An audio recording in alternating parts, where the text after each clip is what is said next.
Insya Allah teman-teman sehat semua ya. Masih tetap semangat walaupun dalam kondisi pandemi. Alhamdulillah teman-teman, berjumpa kembali dengan Bu Dewi. Ya, kali ini kita akan belajar bersama mengenai tema 6, subtema 3, pembelajaran 3 dan 4. Teman-teman pasti sudah siap kan belajar bersama lagi? Baik, sebelum kita mulai seperti biasa, kita berdoa dulu ya sebelum memulai pelajaran. Yuk kita perhatikan sikap berdoa kita. Sikap berdoa, tangan diangkat, kepala ditundukkan, hati dikusutkan. Doa belajar. A'udzu billahi minasyaitonir rajim. Bismillahirrahmanirrahim. Raditu billahi rabba wa bil islami dina wa bi Muhammadin nabiyya wa rasula. Rabbi jidni ilma warzuqni fahma. Allahumma anfa'ni bima 'allamtani wa 'allimni ma yanfa'uni wazidni ilma. Amin. Alhamdulillah teman-teman, kita sudah membaca doa sebelum belajar. Baik, langsung saja ya. Kita mulai pembelajaran kali ini dengan menyimak materi tentang tema 6, subtema 3, pembelajaran 3 dan 4. Masih seputar energi dan perubahannya. Ya, apakah energi itu? Ya, energi adalah kemampuan untuk melakukan kerja atau usaha. Nah, energi sendiri membutuhkan atau dihasilkan oleh sumber energi. Lalu apa itu sumber energi? Sumber energi adalah segala sesuatu yang menghasilkan energi. Apa saja yang termasuk sumber energi? Sumber energi terbagi atas sumber energi yang dapat diperbaharui dan sumber energi yang tidak dapat diperbaharui. Lalu, apakah yang dimaksud dengan sumber energi yang tidak dapat diperbaharui? Sumber energi yang tidak dapat diperbaharui adalah sumber daya yang terbatas, dan jika sumber daya itu habis, maka tidak ada lagi. Artinya adalah sumber energi ini jumlahnya terbatas. Kalau dipakai terus-menerus maka akan habis dan tidak ada penggantinya. Apa saja yang termasuk sumber energi yang tidak dapat diperbarui? Ya, contohnya adalah bahan bakar fosil. Bahan bakar fosil ini prosesnya membutuhkan waktu berjuta-juta tahun. Misalnya ada minyak bumi, lalu ada gas, lalu ada batu bara. Nah, minyak, gas, batu bara jika kita pakai terus-menerus maka akan habis karena jumlahnya sangat terbatas. Sedangkan sumber energi yang dapat diperbaharui adalah sumber energi yang dapat digunakan tanpa batas waktu dan tidak pernah habis karena persediaannya melimpah. Apa saja sumber energi yang dapat diperbaharui? Contohnya ada air, panas bumi, sampah organik, udara, dan angin. Nah, sumber energi banyak terdapat dari sumber daya alam. Apa itu sumber daya alam? Sumber daya alam adalah segala sesuatu yang berasal dari alam dan memiliki nilai untuk memenuhi kebutuhan manusia. Contohnya tumbuhan, hewan, barang tambang, hasil alam, itu adalah sumber daya alam dan dapat digunakan untuk memenuhi kebutuhan hidup manusia.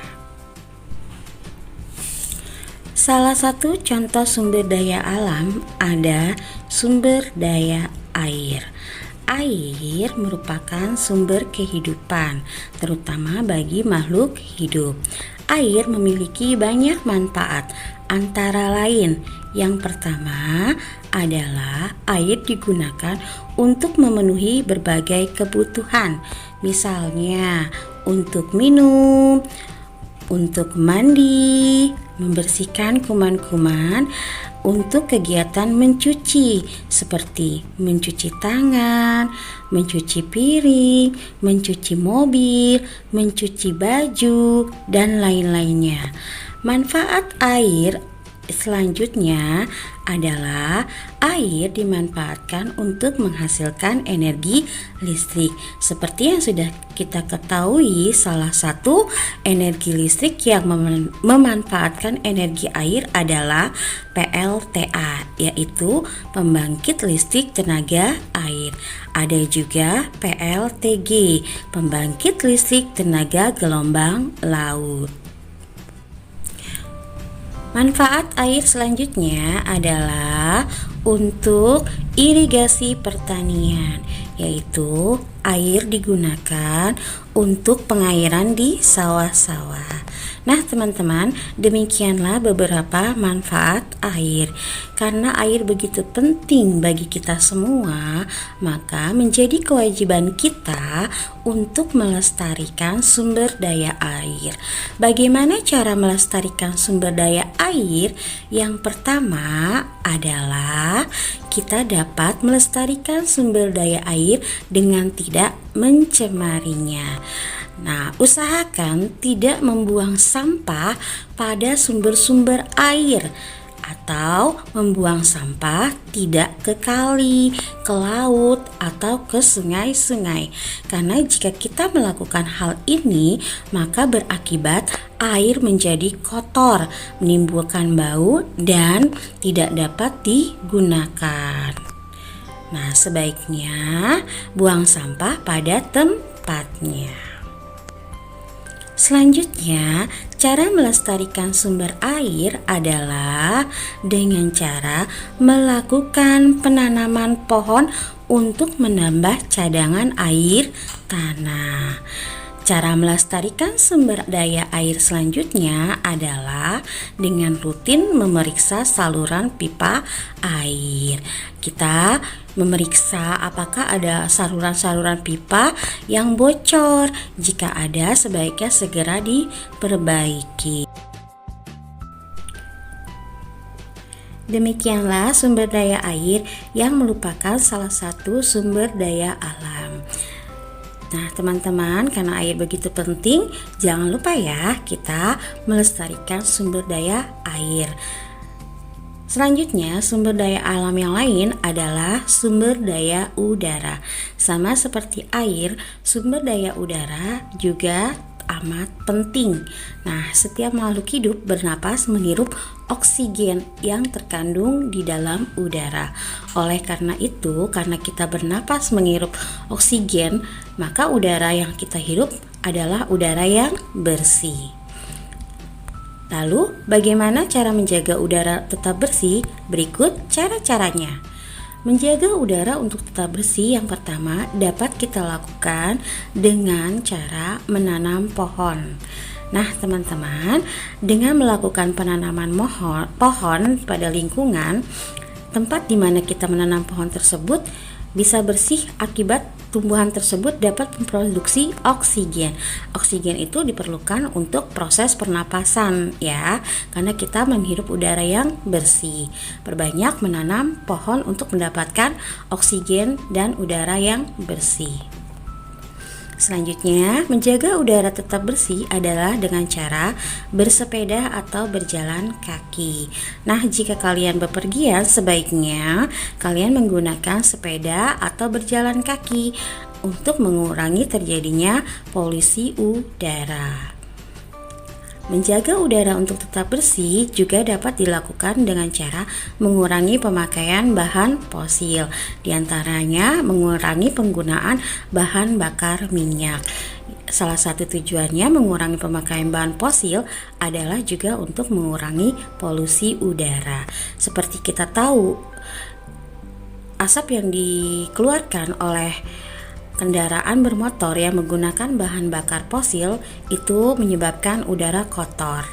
Jadi sebaiknya pemakaian bahan fosil dikurangi agar tidak terjadi polusi udara.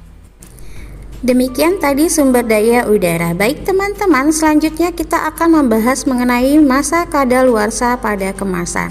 Teman-teman pasti tidak asing lagi ya, bahkan sering mendengar atau membaca kata kadaluarsa yang banyak kita temukan dalam kemasan. Nah, apakah masa kadaluarsa tersebut? Berikut penjelasannya. Sumber makanan itu banyak terdapat dari tumbuhan dan hewan. Jadi kita makan makanan itu banyak yang berasal dari tumbuhan dan hewan. Namun kini tumbuhan dan hewan yang dijadikan bahan makanan itu diolah sedemikian rupa agar dapat disimpan lebih lama dari makanan segar. Biasanya jika kita ingin makan sesuatu itu kan cukup dengan dimasak ya. Tapi sekarang bahan makanan tersebut diolah sedemikian rupa agar dapat disimpan atau tahan lebih lama, yaitu dibuat dalam bentuk kemasan, baik itu kemasan kaleng maupun kemasan plastik. Nah, di dalam kemasan biasanya dituliskan tanggal kadaluarsa. Apa itu tanggal kadaluarsa? Tanggal kadaluarsa adalah batas waktu penggunaan. Jadi artinya kita harus membuang produk tersebut jika sudah melewati tanggal yang tertera dalam kemasan, karena tanggal yang tercantum itu artinya produk tersebut sudah tidak bisa dinikmati kembali. Nah teman-teman, jika teman-teman memakan makanan dalam kemasan, tanggal kadaluarsanya harus diperhatikan ya, jangan sampai kalian memakan makanan dalam kemasan itu sudah lewat dari tanggal kadaluarsa atau dari batas waktu penggunaan sebaiknya. Jika teman-teman memakan makanan kemasan yang sudah di luar dari batas waktu penggunaan, itu bisa menyebabkan penyakit, bahkan juga bisa menyebabkan keracunan. Lalu, bagaimana cara membaca masa kadaluarsa pada kemasan? Baik, berikut contohnya. Nah, berikut adalah contoh makanan kemasan yang dikemas dalam kaleng. Dalam kaleng tersebut terdapat tulisan Best Before 18-8-08.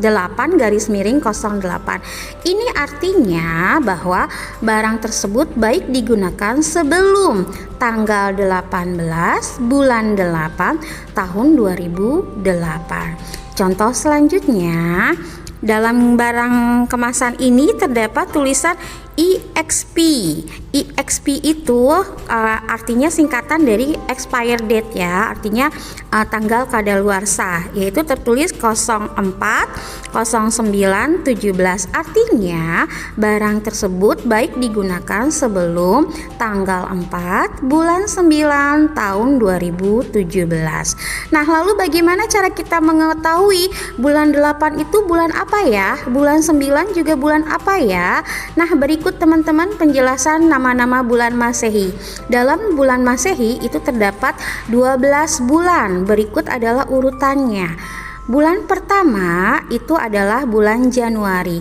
Pada bulan Januari terdapat jumlah hari sebanyak 31 hari. Bulan kedua adalah Februari, jumlah harinya itu ada 28 hari.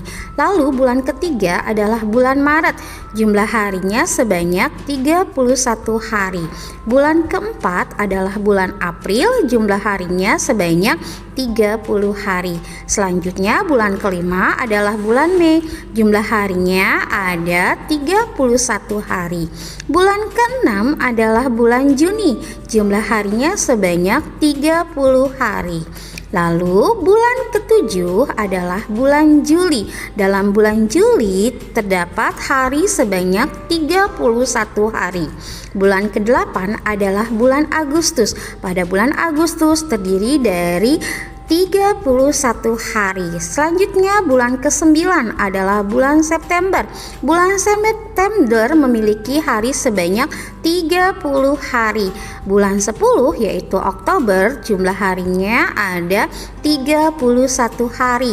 Bulan 11 bulan November, jumlah harinya sebanyak 30 hari, dan terakhir bulan Desember yaitu bulan ke-12 memiliki hari sebanyak 31 hari.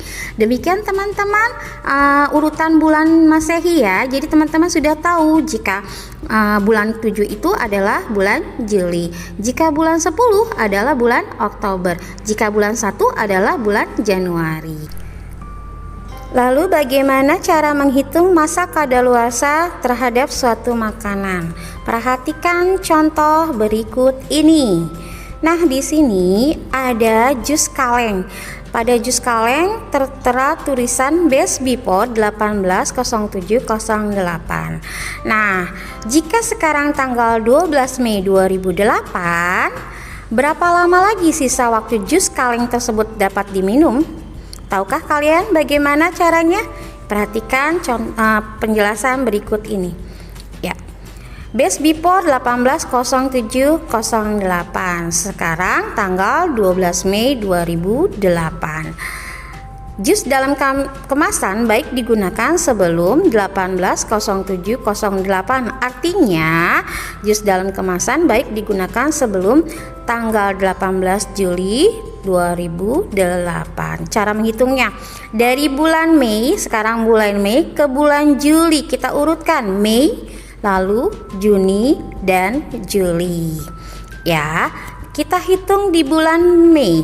Bulan Mei itu sekarang tanggal 12. Nah, sedangkan pada bulan Mei itu terdiri atas 31 hari. Berarti kita sudah melewati sebanyak 12 hari.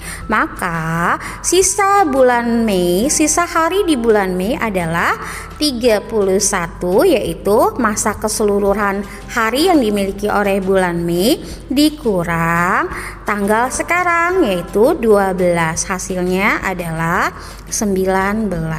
Bulan Juni tidak terpakai sama sekali, berarti bulan Juni itu masih utuh dan masih terdiri dari 30 hari.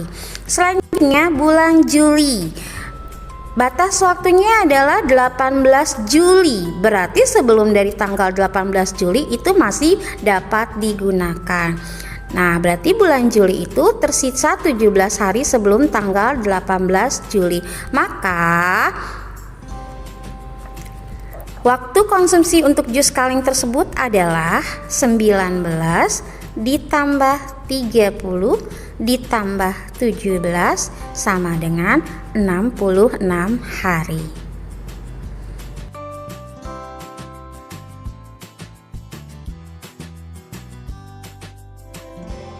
Ya teman-teman, demikian tadi pembahasan tema 6 subtema 3 pembelajaran 3 dan 4. Bu Dewi berharap teman-teman bisa memahaminya, bisa mempelajarinya kembali di rumah ya.